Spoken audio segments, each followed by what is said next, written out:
হঠাৎই ছোটোখাটো পিকনিকের আয়োজন শুরু হয়ে গেল। সবার আবদার আমার হাতে চাইনিজ ভেজিটেবল খাবে। তো আমি চাইনিজ ভেজিটেবল রান্না করতে শুরু করে দিলাম। আর যেহেতু এই শীতের কালে এই সবজিগুলো পাওয়া যাবে, গরমের মধ্যেও কিন্তু এই চাইনিজ সবজিটা রান্না করা একটু কষ্টকর হয়ে যায়, কারণ এই শীতকাল ছাড়া তো এই সবজিগুলো পাওয়া যাবে না।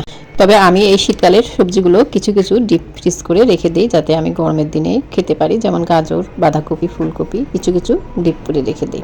যাই হোক, রান্না করতে চুলায় বসিয়ে দিয়েছি, পেঁয়াজ 4 ফাড়া করে দিয়েছি এবং হালকা ভেজে নেব। এরপরে আদা বাটা আর জিরা বাটা দিয়ে এটাকে ভালো করে একটু কষিয়ে নেব। এতে কোনো রকমের রসুন দিব না। এরপরে দিয়ে দেবো লবণ, সয়া সস, ভিনেগার দিয়ে এটাকে ভালো করে কষিয়ে নেব। এখানে কষানোর পর দিয়ে দেবো মাংসগুলো দিয়ে এটাকে আবার ভালো করে একটু কষিয়ে নেব। আর এখানে সবাই ঘিরে ধরিয়ে দাঁড়িয়ে আছে এবং সবাই আমাকে হেল্প করছে, কি লাগবে না লাগবে ওরাই সব কিছু করেছে, আমি শুধুমাত্র একটু রান্নাটা করছিলাম।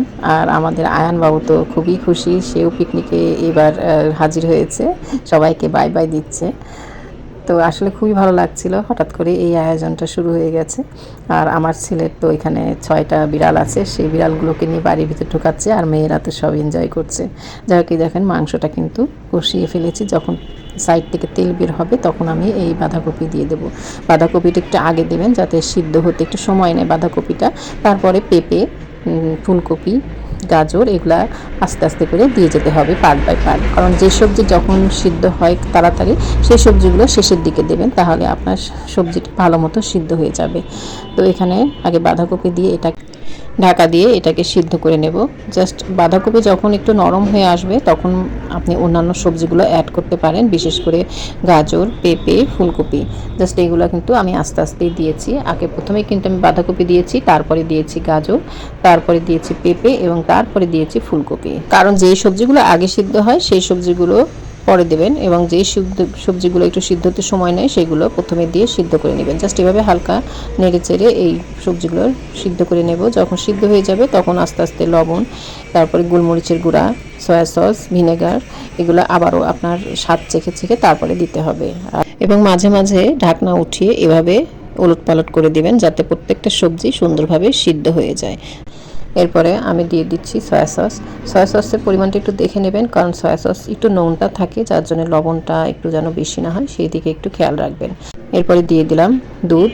আর যেহেতু অনেকেই পানি দেয়, আমি দুধ দিয়ে দিয়েছি। যেহেতু আমি এখন কর্নফ্লাওয়ার গুলিয়ে দেব, সেখানে আপনার একটু সুরার প্রয়োজন হবে, সেজন্য আমি একটু স্বাদটা যেন বাড়তি থাকে এই জন্য দুধ দিয়ে দিয়েছি। এরপরে একটা নর্মাল পানিতে কর্নফ্লাওয়ার গুলিয়ে এর ভেতরে আস্তে করে দিয়ে হালকা করে নেড়ে দেবেন, তাহলে দেখবেন যে এই চাইনিজ ভেজিটেবল যে আঠা আঠা ভাবটা সেটা চলে আসবে। আর নামানোর আগে অবশ্যই একটু চিনি ছড়িয়ে দেবেন। চিনি ছড়িয়ে দিলে এর কালারটা আরও বেশি শাইন হয়, দেখতেও যেমন ভালো লাগে, খেতেও ভালো লাগে। এই চাইনিজ ভেজিটেবলটা পোলাও, রাইস যে কোনো কিছুতেই খেতে দারুণ লাগে।